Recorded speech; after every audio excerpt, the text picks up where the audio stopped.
So originally this trip to Europe was to visit my friends in Germany, and we ended up going to Amsterdam as well. You can check that out in my previous video.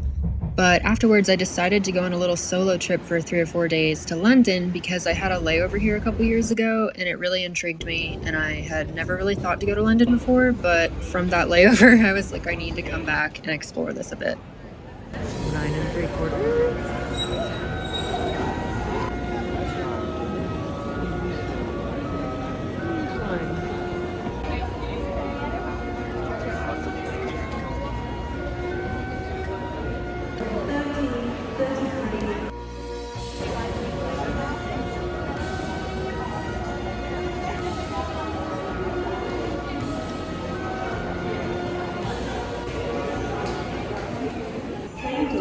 So just a warning, a lot of this trip I will just be going to a lot of Harry Potter filming sites, but it's very fun.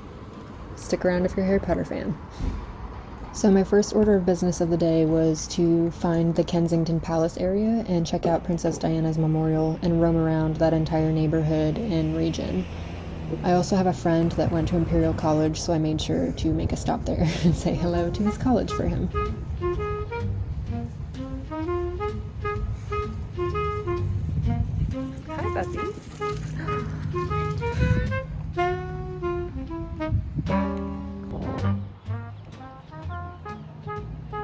The Princess Diana Memorial was beautiful, the gardens were stunning.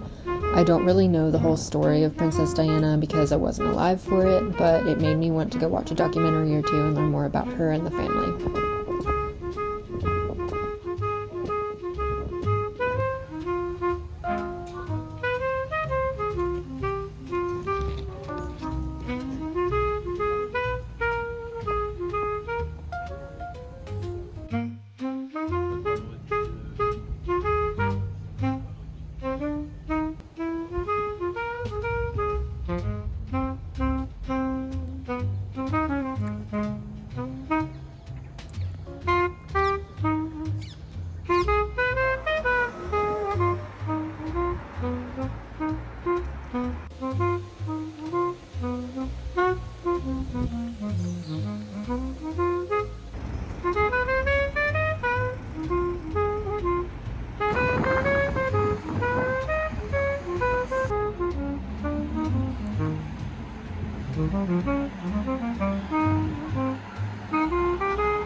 So my next stop on this self-guided tour was going to the Victoria and Albert Museum, completely free. One of my friends who lived in London for a year told me about it. It had a lot of beautiful architectural pieces, and there was a fashion showcase at the time, so I just had a really good time exploring all of the beautiful architectural pieces and learning about them and seeing the beauty of this museum. Yeah, so if you are in Kensington, I highly recommend going to the Victoria and Albert Museum. It had a lot of unique pieces, and it was really fun to explore.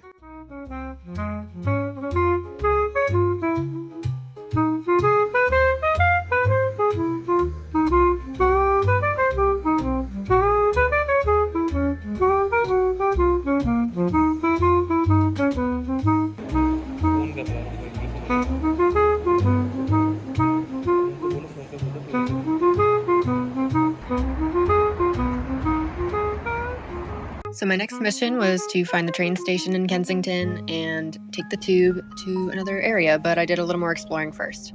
I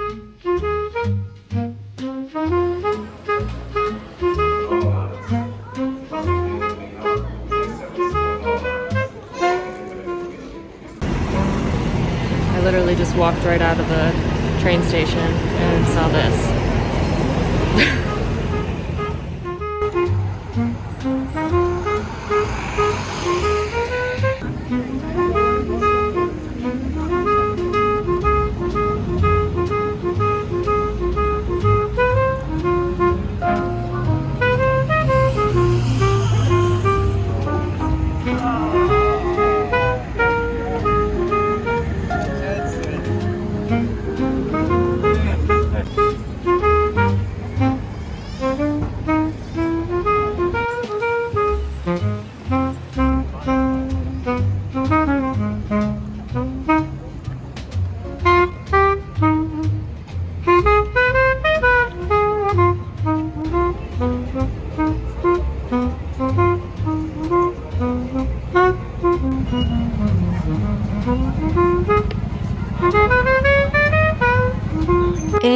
end my night, I went to the grocery store to check out what they had and get some dinner.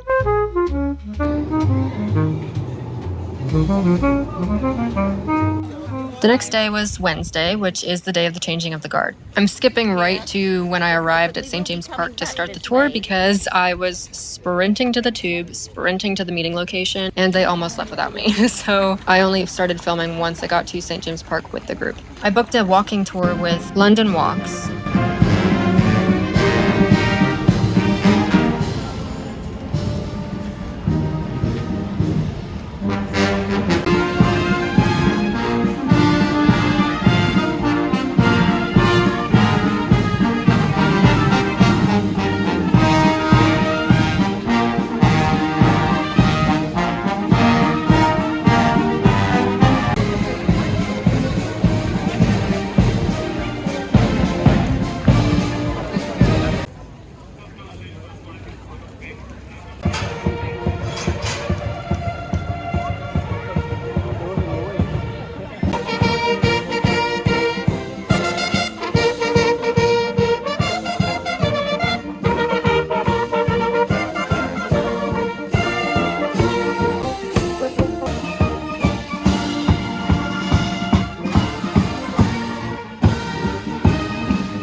Sometimes the horses are just impossible to make.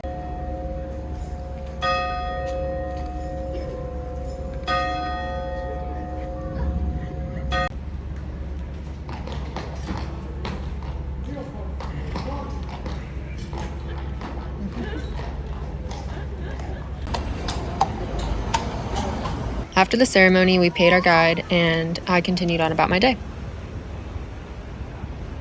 So there's this chain in Europe that my German friends introduced me to called Doner Kebab, and I was a bit obsessed on this entire trip. I had it for most of my meals, plus whatever time I was there. They were doing this deal where all of their sandwiches were like half off, so every single one was like $7, and I had a really hard time as a budget traveler saying no to that, so I had it pretty much every day.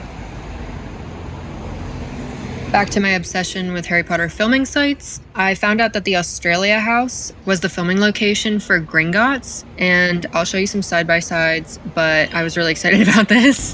Here's the interior of the filming location. Here is the actual scene in the movie.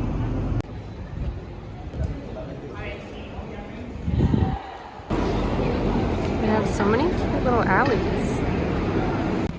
Okay, found another alley. This just feels like Diagon Alley. So all these little alleys that inspired Diagon Alley and Harry Potter were in the banking district, so think like Wall Street of New York City. And it was kind of cool because I'd roam around and see a lot of like banking guys, lots of men usually, having drinks with like, I guess, coworkers. There were a lot of little pubs in these alleys. That's where they were having the drinks. I just needed to add that in there. There was nobody here besides me really, so I kind of had all these alleyways to myself. I feel like I'm in Diagon Alley.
around the Ministry of Magic.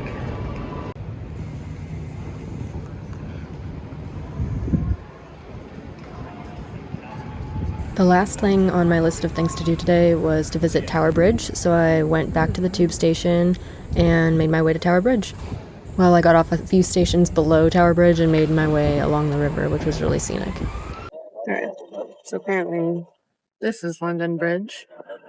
I thought that was London Bridge.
Okay, so I tried this yogurt brand on my layover a few years ago through London at the airport, and I was obsessed. So I went on a mission to find this yogurt because that is how good it is.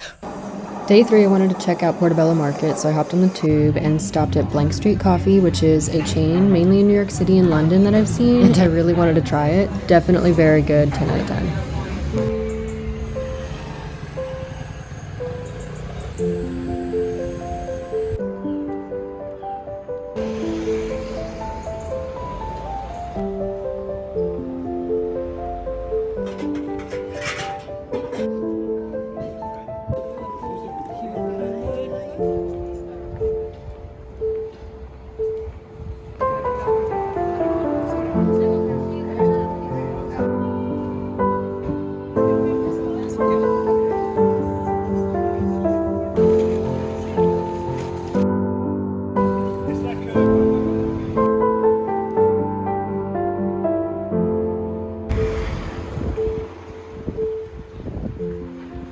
When I was researching cute things to do in London before my trip, I came across this area called Little Venice. It kind of reminds me of Amsterdam, maybe that's just because I was there right before this. Basically all over the UK there are a ton of canals, and a lot of people will have these longer boats just like in Amsterdam, and they'll just drive them all over the country on these canals and all the locks. It's very cute. My future in-laws actually did this in the spring and they loved it. They rented out a boat and went to like Stoke-on-Trent and all those areas in England. And yeah, that's part of why I wanted to check this out, because I knew they were going to be doing that.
Okay, I feel like they missed out on an opportunity to have a board that says boarding for Hogwarts, and they should really do that.